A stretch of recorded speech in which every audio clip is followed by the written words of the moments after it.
নমস্কাৰ বন্ধু বান্ধৱীসকল, স্বাগতম জনাইছোঁ সকলোকে জ্ঞান ভঁৰাল ইউটিউব চেনেলটোলৈ।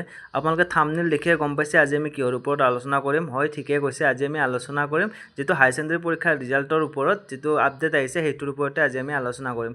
বহুত দিন আগৰ পৰা ভিডিঅ' বনাই আছিলে, 20 তাৰিখে দিয়াৰ কথা আছিলে, তাৰপিছত ক'লে 21 তাৰিখে। আজি ফাইনেল ৰিজাল্টটো আহি গ'ল যে অহা 28 তাৰিখে আপোনালোকৰ যিটো হাই ছেকেণ্ডেৰী পৰীক্ষা আছে তাৰে ৰিজাল্টটো দিয়া হ'ব। মুখ্যমন্ত্ৰী আপোনালোকে স্ক্ৰীনত মই টুইটটো দেখাই দিছোঁ, এয়া চাওক। 28 এপ্ৰিলে তাৰিখে আপোনালোকৰ গোটেইখিনি যিটো হাই ছেকেণ্ডেৰী কেণ্ডিডেট আছিলে তেওঁলোকৰ ৰিজাল্টটো ডিক্লেয়াৰ কৰা হ'ব। যদি কিবা ডাউট থাকে আপোনালোকে কমেণ্ট বক্সত জনাব, কেনেকুৱা এক্সাইটমেণ্ট আপোনালোকৰ। আৰু এতিয়া আপোনালোকক মই স্ক্ৰীনত দেখাই দিছোঁ, কিবা যদি ডাউট আছে কমেণ্ট বক্সত জনাই দিব। এতিয়া যিটো আগতে বহুতে মোক সুধিছিলে এইটো ফেক নে ৰিয়েল, কাৰণ যেনেকুৱা চিটুৱেশ্যন এটা হৈছিলে সকলোৱে ভিডিঅ'বোৰ দি আছিলে 20 এপ্ৰিল বুলি বা 22 এপ্ৰিল 23 এপ্ৰিল তেনেকুৱা। গতিকে এইটো ফাইনেল আহিছে যে 28 এপ্ৰিলত দিয়া হ'ব ৰিজাল্টটো।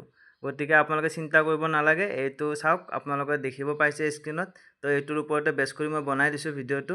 যদি কিবা নতুন আপডেট আৰু পাওঁ নতুন ভিডিঅ'ৰ সৈতে মই জনাই দিম আপোনালোকক। তো এইখিনি আছিল ভিডিঅ'টো, 28 এপ্ৰিললৈ দিয়া হ'ব। ধন্যবাদ।